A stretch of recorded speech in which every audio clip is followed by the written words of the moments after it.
Hola, soy Victoria Cáceres, escritora y lectora. Hoy voy a leer un cuento de Felisberto Hernández que se llama Esther. 1. Una tarde vi pasear a muchas jóvenes por una plaza. Vi también a una que enseguida y violentamente se me separó de todas las demás. Caminaba muy ligero y llevaba la cabeza levantada. Además tenía la frente ancha y abultada. Además tenía el sombrero echado para atrás y pasaba el límite de la frente y el cabello. Y todavía además tenía en la parte de adelante del sombrero el ala doblada para arriba. La impresión que recibí fue violenta y me pareció que el espíritu me hacía equilibrio en sentir todo aquello como una cosa ridícula o como una cosa bella. Pero esta sensación me duró muy poco, porque enseguida caí en la más emocionante y vertiginosa sugestión. Esa joven tendría un nombre muy común. Se llamaría Esther, por ejemplo. Caminaba ligero siempre, y al pasar entre las otras parecían plantas que se movieran por una brisa suave. También parecía que si las otras pensaban, que seducían, mostrándose en un paseo reposado o con una indiferencia lenta, ésta pensaba seducir mostrándose de paso y como con una indiferencia obligada por dos propósitos: ir a un lugar determinado y de paso buscar a alguien en la multitud. No importaba que no fuera a ningún lado y que nunca encontrara a la persona que buscaba. También parecía que si de las otras esperaba un movimiento más rápido o más lento, de esta no se podía esperar ningún cambio en su velocidad. Hasta sus ideas, hasta las imágenes de sus sueños marcharían siempre con una velocidad grande y regular. Lo extraño era precisamente que en ella todo fuera tan veloz y tan regular, tan normal, que su sistema nervioso fuera tan sano, que la sangre le circulara tan bien de pies a cabeza, que fuera tan espontánea. Tal vez su imaginación fuera más espontánea que la de las otras, al crear los medios de seducción. Tal vez, si mi espíritu se acercara al de ella, en ese mismo momento su destino tendría una esquina y ella doblaría para otro lado. 2. Otra tarde, en la misma plaza, vi pasar sola a la joven que se llamaría Esther. Descubrí que su belleza era agresiva, aunque su agresividad no fuera contra nada. Igual me parecía que era agresiva, que esa era la calidad de su belleza. Tal vez desafiara la vida, pero en ese momento yo no le hubiera llamado vida a lo activo y misterioso de las personas y los hechos. En aquella tarde yo le hubiera llamado vida al aire que estaba alrededor de las plantas y de los bancos de la plaza.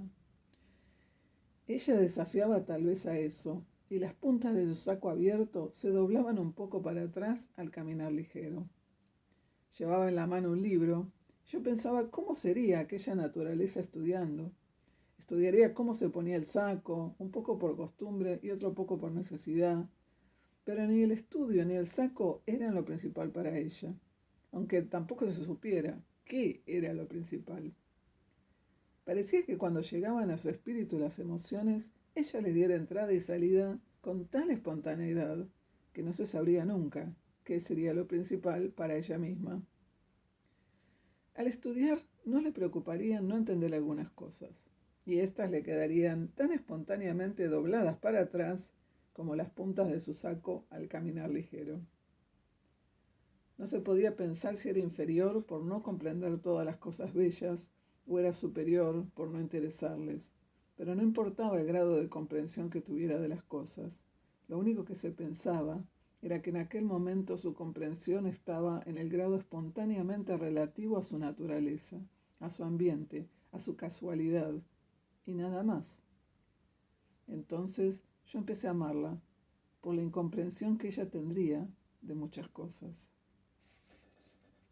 3. Otra vez fui a la plaza y vi pasear a muchas jóvenes Pensé que volvería a pasar Esther y todo estaría parecido al primer día. Y volvió a pasar de la misma manera, pero las cosas no ocurrían como yo suponía. Había por encima de todo una diferencia tan extraña, como si aquel día fuera una falsificación del primero. Sin embargo, ahora yo amaba muchísimo a Esther. El amor se me había angustiado. Y cuando Esther pasaba cerca mío, la angustia se me aceleraba. En la aceleración que ella me inspiraba, no podía volver en mí. No me podía detener ni un minuto si hubiera querido crear medios para seducirla. Yo también hubiera querido seducirla violentamente y pensaba en dos cosas: guardar un silencio absoluto del interés o dar un espectáculo que tal vez nunca a los guardianes se les hubiera presentado la ocasión de intervenir. Yo la hubiera detenido su manera de pensar y la hubiera besado ante todo el mundo. Estas dos cosas eran como dos paredes en mi cabeza y las ideas me iban de una a la otra con tanta velocidad y tanta decisión como le circularía la sangre a Esther. Me parecía que las ideas, al ir de una pared a la otra, sentían que recorrían un gran espacio y yo sintiera el roce en ese espacio y las ideas se me volvieran de fuego. 4. Pero esa misma noche apareció un pedacito de lo que yo no hubiese querido que interviniera en mi gran amor a Esther. Aquella cosa tan real, tan descoincidente con el deseo y con el esfuerzo del pensamiento para preverla. Eso es, apareció lo imprevisto, lo de siempre. Y empezó así. Yo mostré sin querer mi interés en el momento que pasaba Esther.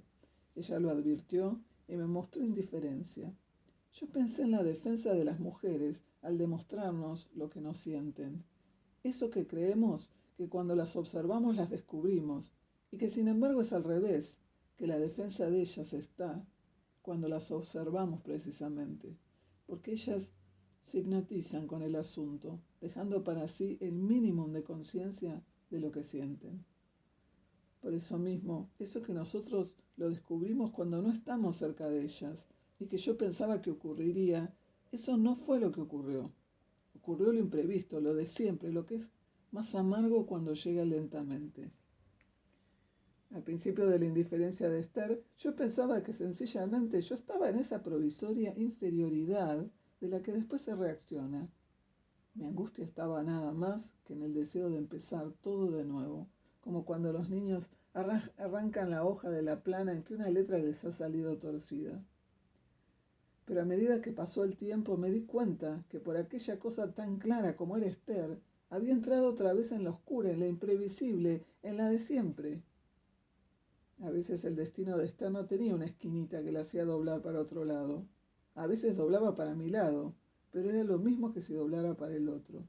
Tal vez si hubiera doblado para el otro hubiera estado más cerca de mí, pero sencillamente descoincidía.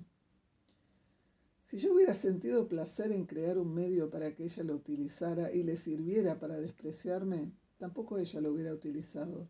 Ella descoincidía, sencillamente descoincidía conmigo. Tampoco se daba cuenta ella cómo la amaba yo y con qué ganas deseaba que las cosas no fueran así. Si los hechos hubieran sido amigos míos, yo les hubiera hecho una pequeña seña y ellos hubieran entendido. 5. Una mañana Esther caminaba por la plaza. Yo caminaba muy cerca y muy detrás de ella. Parecíamos un ferrocarril. Yo sentía como era, tanto el aire que le daba en el ala de su sombrero doblado para atrás, como el aire que le doblaba las puntas de su saco para atrás. De pronto no vi a Esther extraordinaria, ni tampoco tenía pena por no verla extraordinaria. No me di cuenta cuándo fue que mi destino tuvo la esquina. Debíamos haber parecido que el ferrocarril se enloquecía y que yo era un vagón que se desprendía y tomaba por otra vía. Al mucho rato yo estaba sentado en un café y seguía sintiendo lo imprevisto, pero con un poco de tranquilidad. Además, la tranquilidad era también un poco extraña, y además yo me revelaba otro poco.